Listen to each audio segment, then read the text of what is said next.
Most of the alloy frames are made of various alloy materials, such as titanium alloy frames, high-nickel alloy frames, and copper-nickel frames.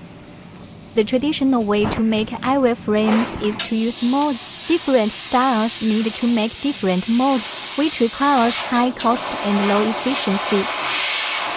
Now they use fiber laser cutting machines.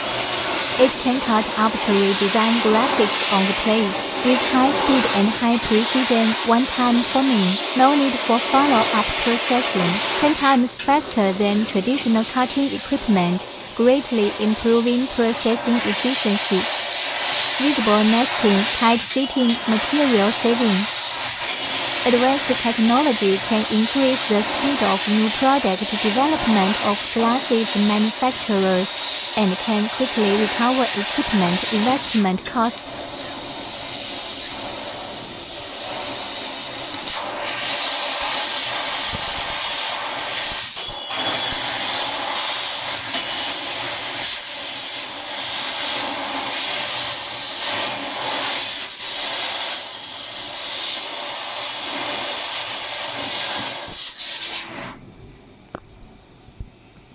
Metal alloy frame sample show. You can see its edge clean, smooth,